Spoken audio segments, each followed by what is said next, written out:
और मैं दावे के साथ कह सकता हूं कि तीसरी बार हरियाणा में भारतीय जनता पार्टी की सरकार बनने जा रही है। सरकार ने किसानों के लिए जो 3 काले कानून लेके आए, राज्य से बेरोजगार त्रस्त, किसान त्रस्त, पूरी जनता त्रस्त।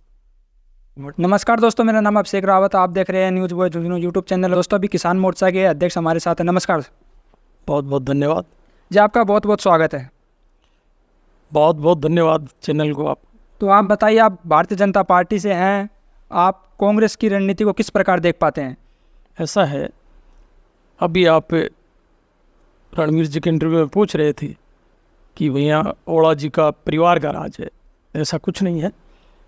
पहली बार भारतीय जनता पार्टी का जिला प्रमुख यहाँ बनी है। और रही एमपी के चुनाव की बात, तो एमपी के चुनाव में कुछ कारण रहे जिनकी वजह से ओड़ा जी यहाँ एमपी बन गए। बाकी भारतीय जनता पार्टी का जो राज है राजस्थान में, और कांग्रेस का जो राज रहा है पीछे, आप देखिए कांग्रेस के राज से बेरोजगार त्रस्त, किसान त्रस्त, पूरी जनता त्रस्त। और आज उसी का रिजल्ट आया कि यह भारतीय जनता पार्टी की सरकार बनी और माननीय भजन लाल जी राजस्थान के मुख्यमंत्री बने, जो संगठन के व्यक्ति हैं और संगठन के माध्यम से उन्होंने स्टेट की सेवा की और आज मुख्यमंत्री के रूप में बहुत अच्छा प्रशासन जो है इस प्रदेश को दे रहे हैं। तो आपने बताया जो भी, लेकिन मोदी सरकार ने किसानों के लिए जो 3 काले कानून लेके आए थे, उन पर भी कांग्रेस ने कई बार वो किसानों को, मतलब अगर दिल्ली जाते थे तो रास्ता रोक लिया जाता था, ऐसा क्यों? देखो, कांग्रेस का एक एजेंडा रहा है कि भारतीय जनता पार्टी की जो भी जन कल्याणकारी नीतियाँ हैं उन सब का विरोध करना। आज मैं आपको बताना चाहूँगा कि धारा 370 जो भारतीय जनता पार्टी ने, हमारी सरकार ने कश्मीर में हटाई, कांग्रेस उसका भी समर्थन कर रही है। और नेशनल कॉन्फ्रेंस ने अपने घोषणा पत्र में इस बात का जिक्र किया है कि अगर हम सत्ता में आए तो 370 को बहाल कर देंगे। और उस नेशनल कॉन्फ्रेंस के साथ कांग्रेस का गठबंधन है।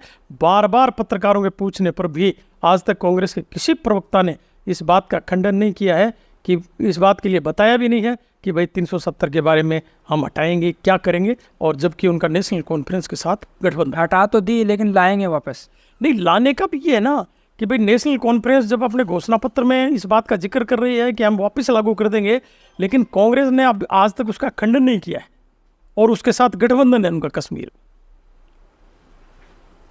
तो किसानों के लिए बीजेपी सरकार अच्छा काम करी है जैसा आपने बताया है, लेकिन अभी जो कानून भी आ रहे हैं वो भी अच्छे नहीं है। लेकिन अभी हरियाणा में भी चुनाव चल रहे हैं, तो उन लोगों की मैं वीडियो देखता हूं तो उनका साफ साफ बीजेपी सरकार के खिलाफ विरोध दिखता है कि अच्छे नहीं है, अच्छी सरकार नहीं है, कानून अच्छे नहीं। ऐसा है, आज किसान नाराज नजर आ रहे हैं। आज तक हिंदुस्तान के इतिहास में किसान हित के जो सबसे बड़े कार्य अगर किसी ने किए तो माननीय मोदी जी ने किए।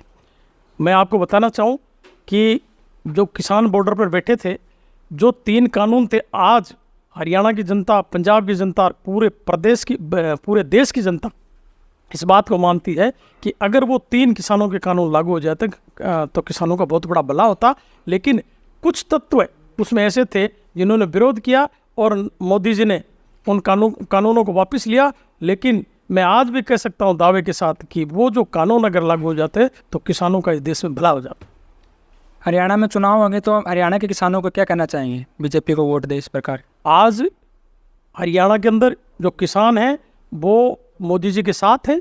और हरियाणा का मैं भी दौरा करके आया हूँ, जाके आया हूँ हरियाणा की विधानसभाओं में। आज जो भी किसान से बात करते हैं वो इसी बात को कहते हैं कि मोदी जी ने हमारे लिए, किसानों के लिए जो योजनाएं चलाई, आज तक किसी भी सरकार ने नहीं चलाई। और आज वो हरियाणा के किसान खुश हैं। और मैं दावे के साथ कह सकता हूँ कि तीसरी बार हरियाणा में भारतीय जनता पार्टी की सरकार बनने जा रही है। तो अभी आप किसान मोर्चा के अध्यक्ष हो, अभी किसानों को अलग अलग समस्याएं होती है, जैसे पानी की समस्या मेन रहती है सिंचाई के लिए, सिंचाई का नहर का पानी आया नहीं है, उस पर क्या कहोगे? ऐसा है, यमुना नहर का पानी बहुत जल्दी आएगा, DPR वगैरह सब बन रही है। और हमारे मुख्यमंत्री जी ने, हरियाणा के मुख्यमंत्री जी ने गजेंद्र सिंह जी के नेतृत्व में ये समझौता किया यमुना जल समझौते का, और जल्दी से जल्दी DPR बन के और उसके टेंडर हो जाएंगे और पानी बहुत जल्दी झुंझुनू जिले को मिलेगा। और किसान, अपने सभी किसान भाइयों के लिए क्या संदेश देना चाहोगे? मैं ये कहना चाहूँगा इस ज़िले के और हमारे राजस्थान के किसानों को कि जो हमारी भारतीय जनता पार्टी की सरकार है, आज तक हिंदुस्तान में 70 साल में किसानों के लिए जो सबसे बढ़िया जो काम किए हैं, जो नीतियां मोदी जी ने बनाई है, ऐसी नीतियां आज तक किसी सरकार ने नहीं बनाई। कांग्रेस तो केवल शोषण करने का काम करती है। कांग्रेस के पास केवल जुमलेबाजी है, धरातल पे कोई काम नहीं हुआ है। आप देखिए, किसानों की फसल का जो मुआवजा वो हमने लागू करवाया, किसानों के लिए यूरिया की जो समस्या थी वो हमारी सरकार ने किसानों की पूरी की। और आने वाले समय में मैं आपसे बताना चाहूँगा कि इस युग में किसानों की जो जमाबंदी है, जो किसानों को रिकॉर्ड है, सब दुरुस्त होगा और किसानों को बहुत बढ़िया फ़ायदा राजस्थान की सरकार से भी मिली। जी बहुत बहुत धन्यवाद।